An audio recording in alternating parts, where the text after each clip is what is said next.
Hi అండి, welcome to my channel. నేను ఒక విషయం చెప్పాలనుకుంటున్నా అండి. అదేంటంటారా? ఎండాకాలం అండి బాబోయ్, ఎండాకాలం. బయటికి వెళ్ళాలంటే భయమేస్తుంది. సూర్యుడు బగబగా అంటూ ఉన్నాడు కదా. ఇప్పుడే ఇలా ఉంటే మే నెల, జూన్ నెల ఎలా ఉండాలో ఏమో తెలియడం లేదు. బయటికి వెళ్ళాలంటే భయమేస్తుంది. కానీ తప్పదు కదా, ఏదైనా పని ఉంటే వెళ్ళాల్సి వస్తుంది.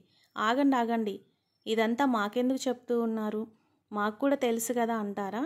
ఇప్పుడు నేను ఒక విషయం చెప్తాను, లాస్ట్ దాకా స్కిప్ చేయకుండా వినండి. అదేంటంటే, మనకి దాహం వేస్తే ఏం చేస్తాము?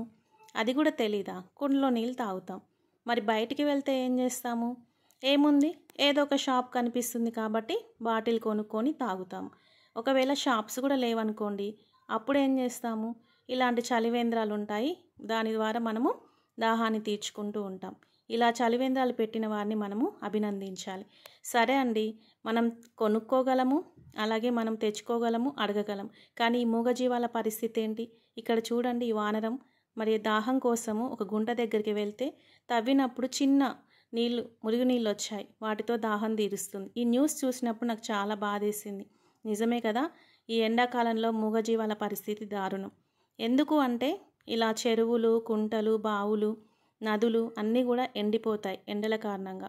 కాబట్టి వాటికి నీళ్లు దొరకవు. మరి మనం ఏం చేయాలి అంటే, చిన్న చిన్న బకెట్లల్లో, గిన్నెలల్లో, మరి కుండలల్లో మనం నీళ్లు నింపి కనుక మిద్దెల మీద, బాల్కనీలో, గోడల మీద పెట్టినట్లయితే మూగజీవాల దాహాన్ని మనం తీర్చగలం.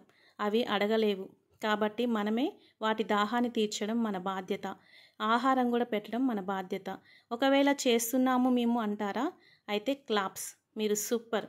ఒకవేళ చేయని వారు ఉంటారు కదా, వారికి కనుక మీరు ఈ వీడియో ఒకవేళ షేర్ చేసినట్లయితే మనం మంచి పని చేసిన వారం అవుతాం.